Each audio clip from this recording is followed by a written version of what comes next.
अगर आपके जीवन में भी संघर्ष चल रहे हैं या आप अपने जीवन में आए संघर्षों से परेशान हैं, फिर चाहे वो आर्थिक हो, शारीरिक हो, मानसिक हो, किसी भी प्रकार का संघर्ष अगर आपको कमज़ोर बना रहे हैं, तो कहीं न कहीं आपको ये बात जाननी ज़रूरी है कि हमारे जीवन में ईश्वर ने संघर्ष क्यों दिए हैं?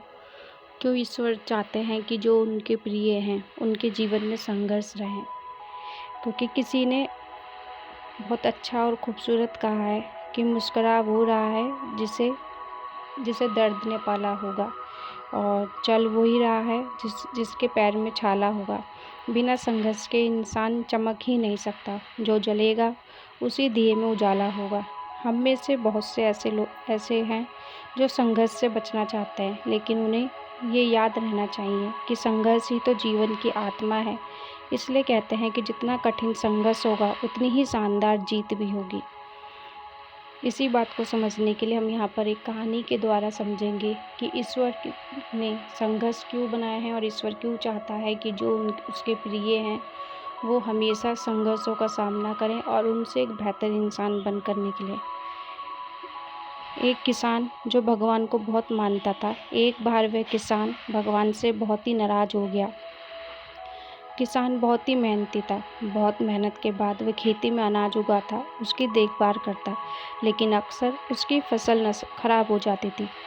कभी बाढ़ आ जाती थी, कभी सूखा पड़ जाता था, तो कभी तेज़ धूप और कभी तेज़ आंधी, मतलब किसी न किसी वजह से उसकी फसल खराब हो जाती थी।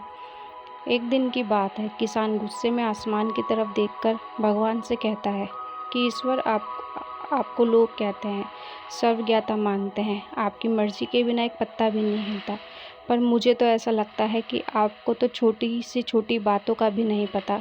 आपको तो ये भी नहीं पता कि खेती बाड़ी कैसे होती है। अगर आपको पता होता तो हर समय जो बाढ़, आंधी और तूफ़ान आते हैं वो फिर कभी नहीं आते।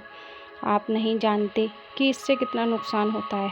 और हम किसानों को, यदि आप मेरे हाथ में ऐसी शक्ति दे दें कि जैसे मैं चाहूँ वैसा मौसम कर दूँ, फिर आप देखना कि मैं अन्न के भंडार लगा दूँगा।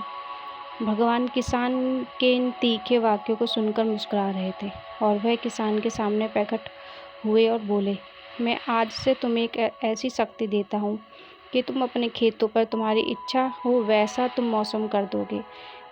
मैं इसमें बिल्कुल भी दखल नहीं दूंगा, सब तुम्हारी इच्छा से होगा। किसान वरदान पाकर बहुत खुश हो गया। अब किसान ने अपने खेतों में गेहूं की फसल बोई। अब जब किसान को लगता कि खेतों को धूप चाहिए तो वो खेतों पर धूप देता। जब पानी की ज़रूरत होती तो पानी बरसा देता। आंधी, तूफान, बाढ़ आदि कुछ भी उसने अपने खेतों पर आने नहीं दिया। किसान के खेत में इस वर्ष एक ऐसी फसल हुई, शायद पहले कभी नहीं हुई होगी। हरी भरी लहराती फसल को देखकर किसान मन ही मन में बहुत खुश हो गया और सोचने लगा कि अब सबूत के साथ दिखाऊंगा भगवान को कि ऐसे किया जाता है शक्ति का सही उपयोग। मेरी सफलता देखकर तो उन्हें भी अपने नियम जरूर बदलने पड़ेंगे। कुछ दिन और गुजरे। अब फसल कटने को तैयार थी। किसान बहुत खुशी के साथ फसल को जैसे ही काटने लगा तो उसकी नज़र गेहूं की बारियों पर गई, तो उसने अपना सिर पीट लिया और वह ज़ोर ज़ोर से रोने चिल्लाने लगा। गेहूं की एक भी बाली में गेहूं का एक दाना भी नहीं था। सारी बालियां अंदर से खाली थी। अब किसान बहुत दुखी हो गया। वह किसान भगवान से रोते हुए बोला और फिर पुकारा, हे प्रभु, तुमने ये मेरे साथ क्या किया? तुमने मुझे ऐसी सज़ा क्यों दी?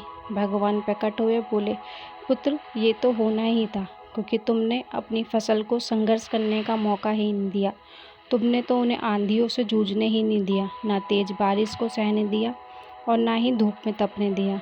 तुमने अपने खेतों को एक ऐसी चुनौती का सामना तो करने ही नहीं दिया, इसलिए तुम्हारी सारी फसल अंदर से खोखली रह गई। जब आंधी, तूफान, तेज बारिश और तेज़ धूप पड़ती है, तभी ये पौधे अपने अस्तित्व को बचाने के लिए संघर्ष करते हैं। और इसी संघर्ष से जो बल पैदा होता है, जिसमें शक्ति होती है, ऊर्जा होती है, और इसी ऊर्जा पूर्ति को तूने अपने खेतों को करने नहीं दिया। तेरे खेतों में बालियां सिर्फ इसलिए नहीं फूटी क्योंकि तुमने उन्हें कठिन परिस्थितियों से गुजरने ही नहीं दिया, जहाँ उनके अस्तित्व का जन्म होना था। याद रखना, सोना तब तक सोना नहीं होता जब तक वह आग में तपने, गलने और हथौड़े से पीटने जैसे संघर्षों से नहीं गुजरता। कोयले का टुकड़ा भी हीरा तभी बनता है जब वह उच्च दाब और उच्च ताप की मुश्किल स्थितियों से गुजरता है। इसी तरह अगर हमारी ज़िंदगी में कोई संघर्ष ही ना हो, कोई चुनौती ना हो, तो हम भी इन गेहूं की बालियों की तरह अंदर से खोखले रह जाएंगे। हमारा कोई अस्तित्व नहीं होगा। विपरीत परिस्थितियाँ, चुनौतियाँ और समस्याएं हमें और अधिक निखारती हैं। अगर जीवन में कठिन परिस्थिति और चुनौतियाँ आए तो आपको घबराना नहीं चाहिए, बल्कि उनका डटकर सामना करना चाहिए और विश्वास करना कि आप और अधिक निखर जाओगे और अधिक मजबूत बन जाओगे।